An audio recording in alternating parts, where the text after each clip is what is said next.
everybody, it's me, Cory. No, just kidding, it's Eric. But we're here with our exit interview with Cory from BB25. Now look, we have so much to get to in this interview, but let me let you know first quickly, if you're new here, make sure that you follow, like, and subscribe wherever you watch shows, Twitter, Twitch, Facebook, YouTube, Instagram, TikTok.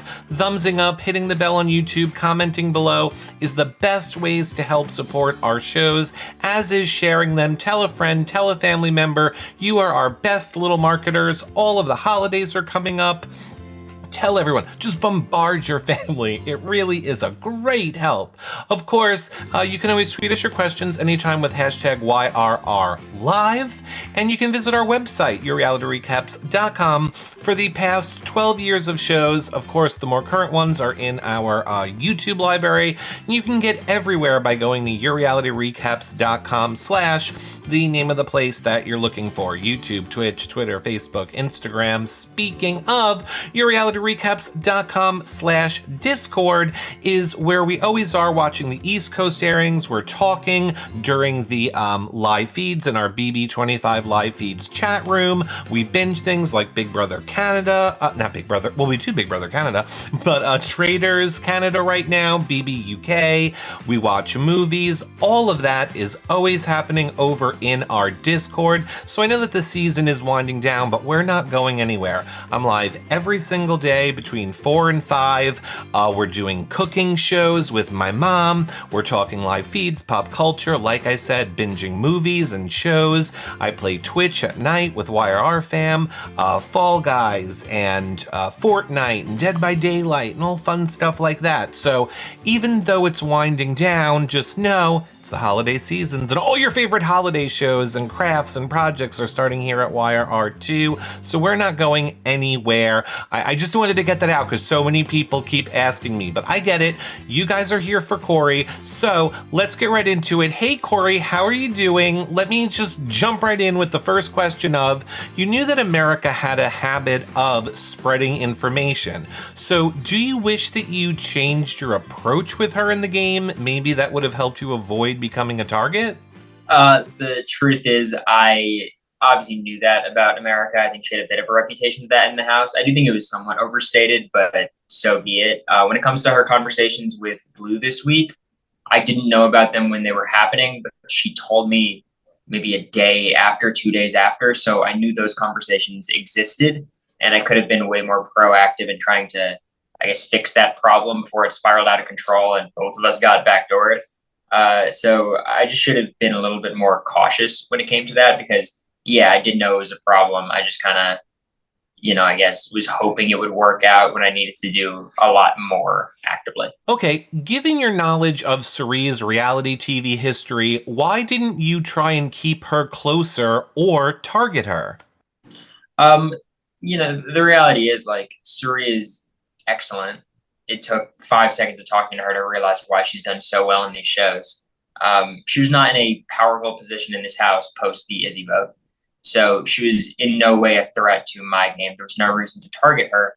And working closely with her just doesn't have the benefits you would really expect because in Big Brother competitions, at least in the modern era, competitions are king, and Siri has yet to, do well in competitions. So, me being close to Siri might have gotten one more vote on my side, but ultimately this week it would not have mattered. And if I were to stay somehow this week, if I didn't get backdoored, Siri would have been an extremely important piece that I think I've been getting closer to. So it was certainly something in the back of my mind.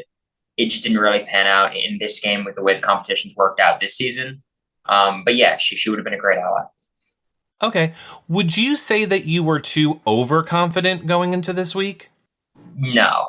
Again, I have no idea how this all was portrayed, but I was horribly paranoid every day about this week. The reality was I've been called out in, at least 2 ceremonies in the past couple of weeks. I know the target that's on my back when Jag and Matt have to choose between getting rid of Felicia or getting rid of me.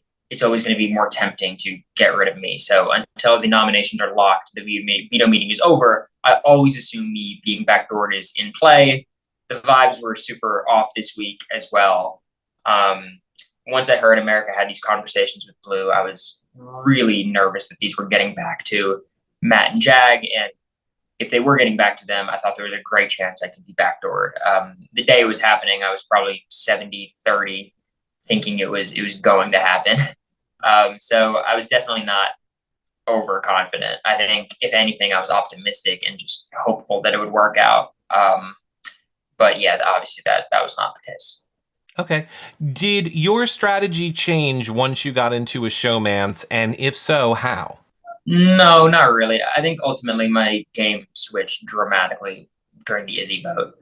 Prior to the Izzy vote, it was the Crossroads, which is me, Jared, Serene, Izzy, and I thought I was in a comfortable position in that alliance. But the reality was I didn't have any agency, right? Because really, Jared and Izzy were just, the domineering voices who made all the decisions, and I was just kind of being safe week to week.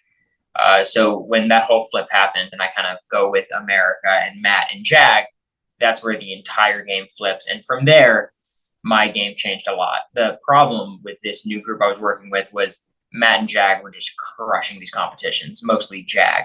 So by the time I needed to take a shot at Matt and Jag, I really couldn't, because I just couldn't beat those dudes in competitions. So the showmans really didn't change much for me. I think maybe people's perception of me changes. People are less willing to share information with me because they think I would immediately share it with America, which is not an unfair assumption. At least, she shared everything with me and I shared most everything with her. So I get that aspect of it. But the reality is the same could be said about Matt and Jag, right? The same was said about Jared and Blue. So you kind of live and die by your allies in this game.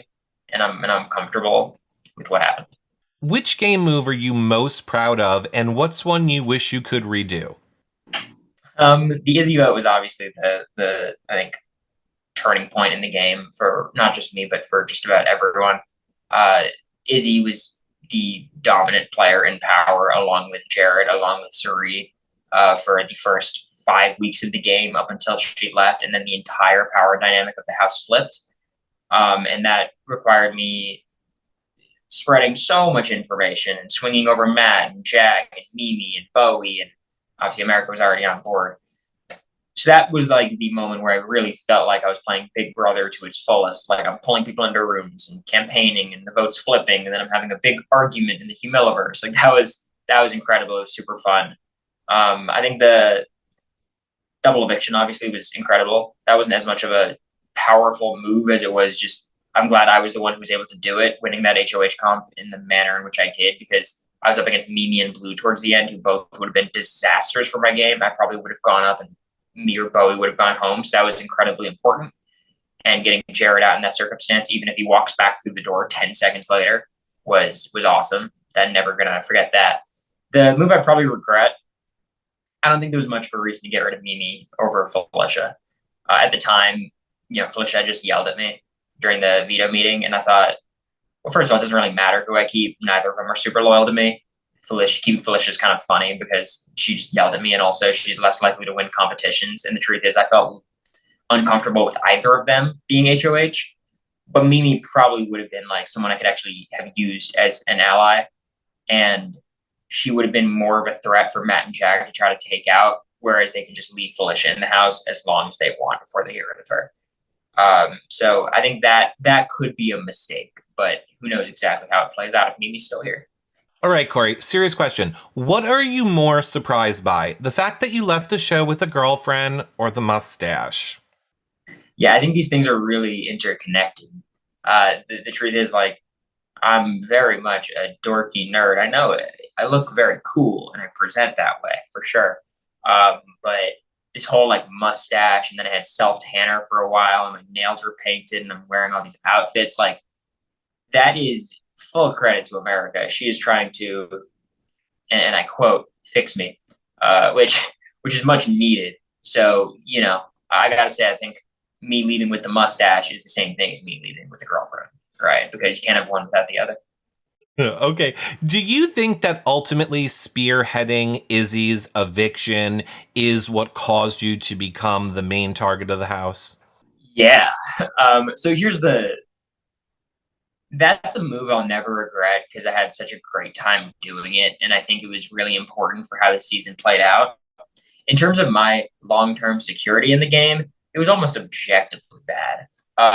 But I know with the way that the game shook out, there's a ton of worlds where I make a really deep run and I have a good shot of winning. So it's hard to regret it because who knows what happens if Izzy stays. The reality of why I made that move was you look at who was left in the house if I just wrote it out with Izzy, Jared, and Suri. You'd have Izzy, Jared, Suri. They're trying to get rid of Jag, America, and Cameron. And that would leave me with like those three, Mimi, Felicia, Bowie, who I didn't have a relationship with yet. It would have been a lot of people in the house who I had a worse relationship with than Jared and Izzy and Suri. And I would just be hoping that these people would carry me through the game. Whereas I pivot, get rid of Izzy, and then I'm kind of in a more active spot where I can make decisions because I have a little bit more influence over America and Matt and Jag and these people. So, I think I basically had two paths. I can kind of securely get to 7th or 8th place and then hope to figure it out from there. Or I can get a little bit more agency, take matters into my own hands and try to get as far as I can. And I ended up at 8th anyways. But I don't regret that at all. But certainly like blew up my target level for sure. All right, Cory, question. Why did you lie to the other house guests about using the word exquisite when talking to Julie? So why is it good? I think I was going to say exquisite. I think undeniably exquisite or unbearably exquisite was my line. But then the way that whole vote was playing out with everyone saying exquisite, and then I was the last one called in. I think Julie prefaced it with, "Oh, I think I know what you're going to call me." I mean, the setup was too tempting to just deviate from that. And I just didn't want, you don't want everyone to think you're like, oh, the center of attention, Cory Wurtenburger, classic Korskeezy move, saying good instead of exquisite. So I just figured there was no reason to share that information. I think I did eventually, honestly. I'm pretty sure I told America, and I think I told Jag and someone else. But yeah, I'm always trying to do what I think is the funniest thing. I think I'm funny, which I guess is the most important thing. Okay. Why do you think you were such a big target without winning any comms? There's two answers to this. First of all, I think I'm kind of smart. Not nearly as smart as people think I am, but certainly when it comes to the strategy, like people in Big Brother always talk about being behind the scenes and pulling strings and influencing people without them knowing they're being influenced. I can't do that. I'm not nearly that subtle. The way I play the game is I have my point of view, my perspective, and then I try to convince the person I'm talking to that my perspective is better than theirs. Right. So I'm very transparent in what I'm trying to do. And, the way I strategically view the game, it was almost like an inside joke in the house that I was scheming and making alliances and all these things. So that was one side of it. Also, there's obviously a gendered nature to this where, America and I played a very similar game. I won one extra competition, but I think I'm perceived as more of a threat than she is because, I'm the 22-year-old nerdy, schemy dude. So that's obviously something that's out of my control, but it would have benefited me if I got further in the game and needed jury votes. So those are kind of the two different aspects of it. The truth is, it was a weird way the season worked out where so many of the quote unquote bigger threats went out pretty early. Like even people like Izzy, big personality, big strategist, went out pretty early. Same with Jared. Cam went right before me. Then you even had people like Riley and Heisem leave early. So you look at the house guests left. You look at me, I shouldn't be a big threat, but it's me who's being called out in meetings. It's me who's having, a couple of big arguments. I win the double eviction HOH, and then you mix that all in with just the way that I kind of look. I'm kind of the rat strategist. I think it all combined to make me a pretty big target, at least with this collection of house guests remaining. All right, last question for you, Cory. Over the past 2 months, what is it that you've missed the most from life in the outside world?